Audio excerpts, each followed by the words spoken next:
العلم هو النور الهادي والمفتاح لكل الخير من يريد الله به خيرا.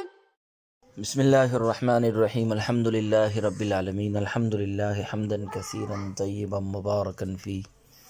يا رب لك الحمد كما ينبغي لجلال وجهك ولعظيم سلطانك. سبحان الله وبحمده سبحان الله العظيم. وصلى الله وسلم على نبينا محمد وعلى آله وأصحابه وبارك وسلم تسليما كثيرا كثيرا. بسم الله الرحمن الرحيم. فيصاب بمطلق الاسم ومع الخطأ في الوصف. تفريع على ما سبق، أي فيصاب صوم رمضان بمطلق اسم الصوم بأن يقول نويت الصوم، ومع الخطأ في الوصف أيضا بأن ينوي النفل أو واجبا آخر، فلا يكون إلا عن رمضان. والمراد بهذا الخطأ ضد الصواب لا ضد العمد، فإن العامد والمخطئ سواء في هذا الحكم.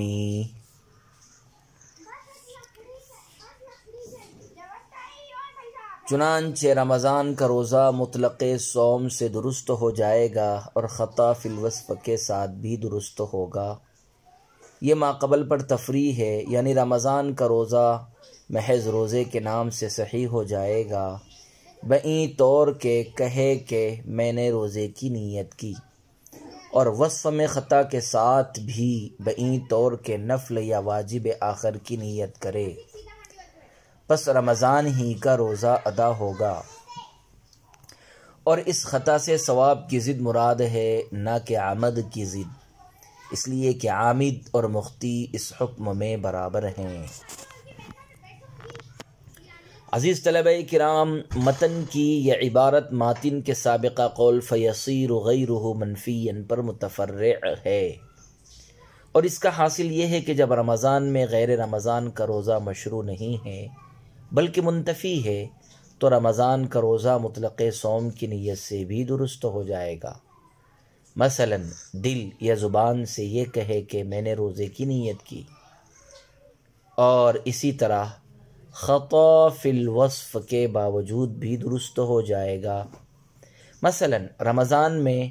نفلی روزے کی نیت کی یا واجب آخر کی نیت کی تو بھی رمضان ہی کا روزہ ادا ہوگا، کیونکہ پہلے گزر چکا ہے کہ رمضان کا مہینہ وصف یعنی نفل یا واجب آخر کی صلاحیت نہیں رکھتا. پس چونکہ رمضان کے مہینے میں وصف نفل یا واجب آخر کا روزہ مشروع نہیں ہے تو رمضان میں یہ وصف باطل ہو جائے گا، اور وصف کے باطل ہونے سے اصل کا باطل ہونا لازم نہیں آتا. لہذا وصف صوم کے باطل ہونے کے باوجود اصل صوم باقی رہے گا، اور اصل صوم سے فرض رمضان چونکہ ادا ہو جاتا ہے، اس لیے نفل یا واجب آخر کے روزے کی نیت سے رمضان کا روزہ ادا ہو جائے گا. صاحب نور الانوار فرماتے ہیں کہ متن میں خطا سے مراد ثواب کی ضد ہے، عمد کی ضد نہیں ہے. خطا سے مراد ثواب کی ضد ہے، عمد کی ضد نہیں ہے، کیونکہ رمضان میں صوم نفل یا واجب آخر کی عمدن نیت کرنے والا اور خطأً نیت کرنے والا دونوں برابر ہے. رمضان میں ثواب درست تو یہ ہے کہ رمضان کے روزے کی نیت کرے، لیکن جب اس نے نفل یا واجب آخر کی نیت کی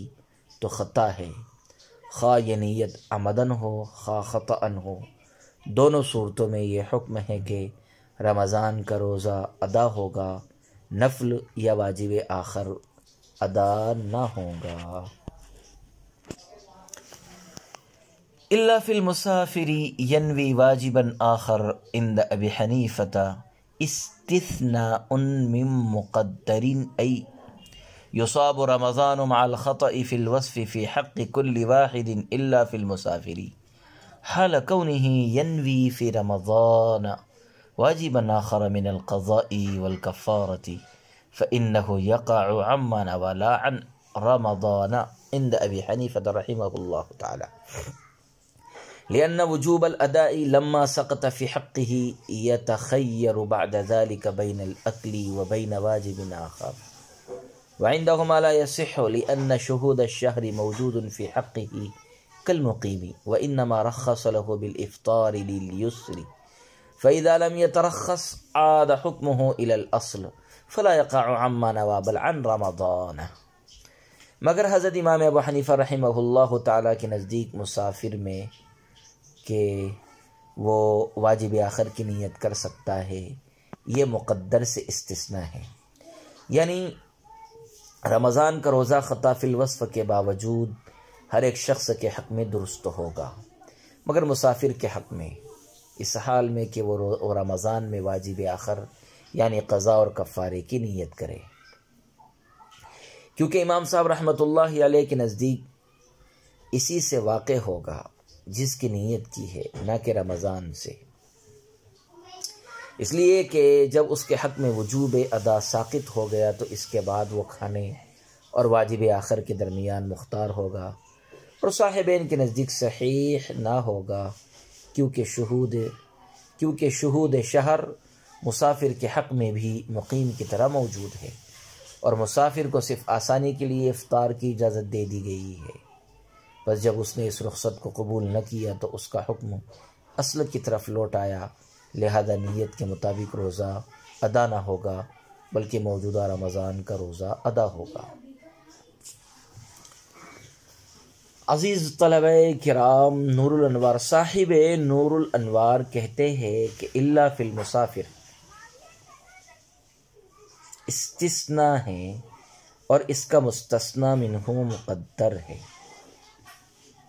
یعنی خطا فی الوصف کے باوجود ہر شخص کے حق میں رمضان کا روزہ درست ہوگا،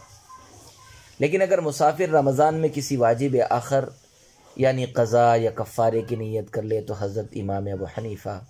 رحمہ اللہ تعالیٰ کے نزدیک جس واجب کی نیت کی ہے وہی ادا ہوگا، رمضان کا روزہ ادا نہ ہوگا۔ اور دلیل یہ ہے کہ جب مسافر کے حق میں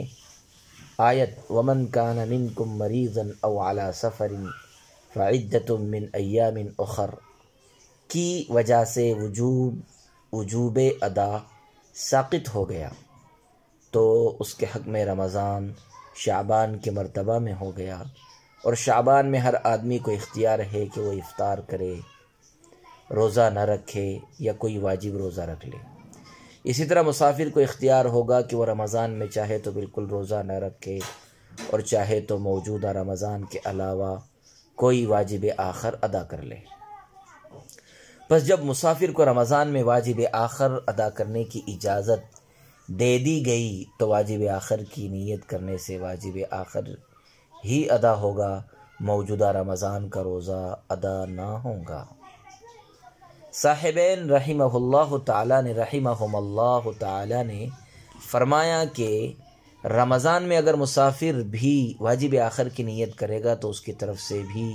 موجودہ رمضان ہی کا روزہ ادا ہوگا اور واجب آخر کا روزہ ادا نہ ہوگا، اور ان کی دلیل یہ ہے کہ آیت فمن شہد منکم الشہر فلیصم کی وجہ سے صوم رمضان کے وجوب کا سبب شہود شہر رمضان ہے، اور شہود شہر رمضان حضور رمضان جس طرح مقیم کے حق میں موجود ہے اسی طرح مسافر کے حق میں بھی موجود ہے، لہذا رمضان کا روزہ جس طرح مقیم پر واجب ہے اسی طرح مسافر پر بھی واجب ہے، لیکن مسافر کے حق میں آسانی پیدا کرنے کے لیے اس کو افطار کرنے اور روزہ نہ رکھنے کی اجازت دے دی گئی۔ ایسا نہیں کہ غیر صوم رمضان کو رمضان میں مشروع کر دیا گیا، بلکہ محض اس کی آسانی کی خاطر اور سفر کی مشقت کے پیش نظر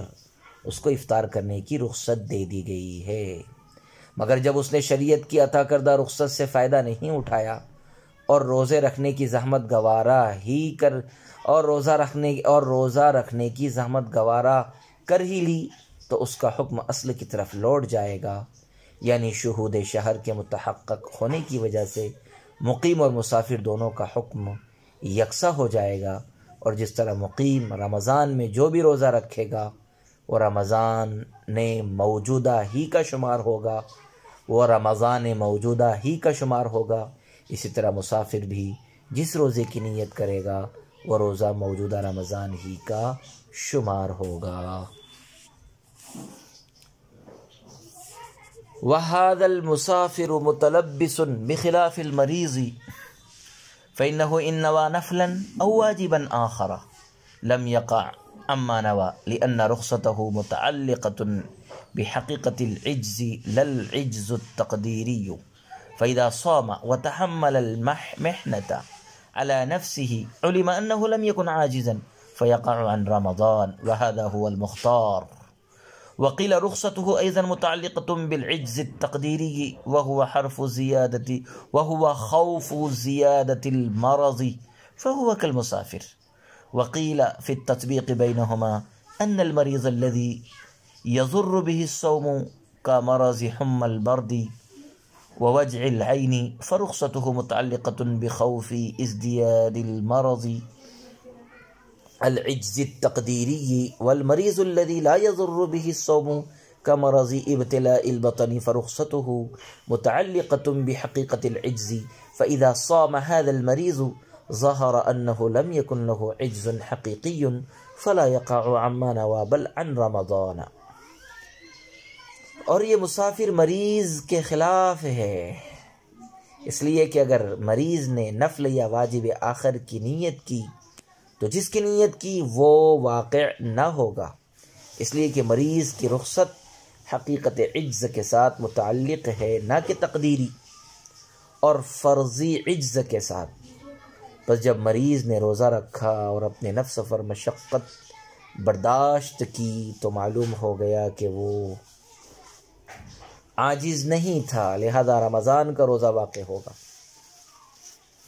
اور یہی مذہب مختار ہے. اور کہا گیا کہ مریض کی رخصت بھی فرضی عجز کے ساتھ متعلق ہے اور وہ مرض بڑھ جانے کا خوف ہے، پس مریض مسافر کے مانند ہے. اور ان دونوں کے درمیان تطبیق کے سلسلے میں کہا گیا کہ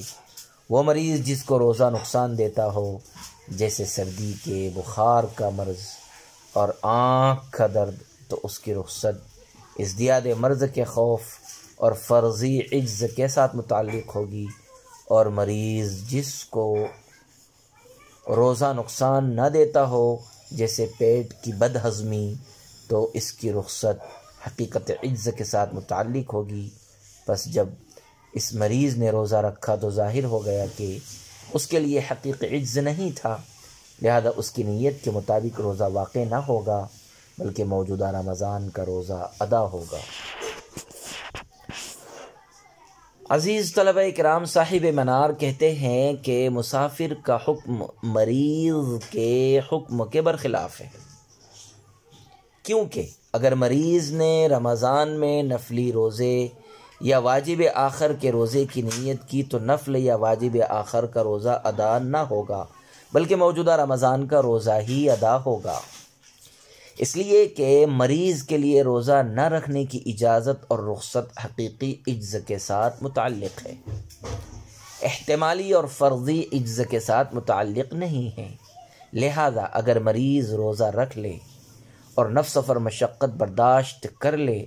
تو یہ اس بات کی علامت ہے کہ مریض عاجز نہیں تھا، کیونکہ اگر عاجز ہوتا تو روزہ رکھنے پر قادر نہ ہوتا. روزہ رکھنا اس کے عاجز نہ ہونے کی دلیل ہے، اور جب وہ عاجز نہیں ہے تو اس پر موجودہ رمضان کا روزہ واجب ہوگا اور افطار کرنے کی اجازت نہ ہوگی. اور جب موجودہ رمضان کا روزہ واجب ہے اور افطار کرنے کی اجازت نہیں ہے تو تندرست آدمی کی طرح صوم نفل یا واجب آخر کی نیت کرنے کے باوجود رمضان ہی کا روزہ ادا ہوگا، نفلی روزہ یا واجب آخر کا روزہ ادا نہ ہوگا. بقول صاحب نور الانوار یہی قول زیادہ پسندیدہ ہے. بعض حضرات نے فرمایا کہ مریض کی رخصت احتمالی اور فرضی عجز کے ساتھ متعلق ہے، اور فرضی عجز مرض بڑھ جانے کا اندیشہ ہے، یعنی اگر مریض کو روزہ رکھنے سے مرض بڑھ جانے کا اندیشہ ہو تو اس کو روزہ نہ رکھنے کی اجازت ہے، اور جب مریض کو محض ازدیاد مرض کے اندیشے سے روزہ نہ رکھنے کی اجازت ہے تو یہ مریض مسافر کے مانند ہے، یعنی مسافر کے مانند یہ مریض بھی اگر نفل یا واجب آخر کے روزے کی نیت کر لے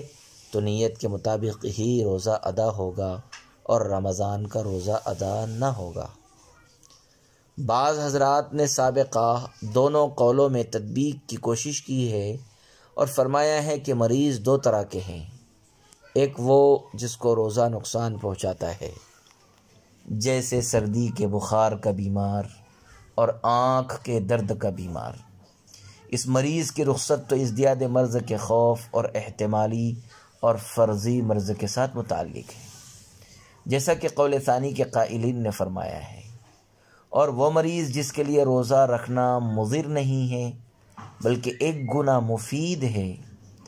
جیسے بدہضمی کا بیمار، تو اس کی رخصت حقیقی عجز کے ساتھ متعلق ہے، جیسا کہ قول اول کے قائلین نے کہا ہے۔ چنانچہ اس مریض نے اگر روزہ رکھا تو یہ بات ظاہر ہو گئی کہ اس کے لیے حقیقی عجز نہیں تھا، ورنہ تو روزہ نہ رکھ پاتا، تو جب اس کے لیے حقیقی عجز نہیں ہے تو اس کے لیے روزہ افطار کرنے کی رخصت بھی حاصل نہ ہوگی، اور جب اس کے لیے روزہ افطار کرنے کی رخصت نہیں ہے تو تندرست آدمی کی طرح اس کا روزہ بھی نیت کے مطابق ادا نہ ہوگا، بلکہ بہر صورت رمضان موجودہ کا روزہ ادا ہوگا، خواہ نفل کی نیت کرے خواہ واجب آخر کی نیت کرے۔ وصلی اللہ وسلم علی نبینا محمد وعلی آلہ واصحابہ واتباعہ وازواجہ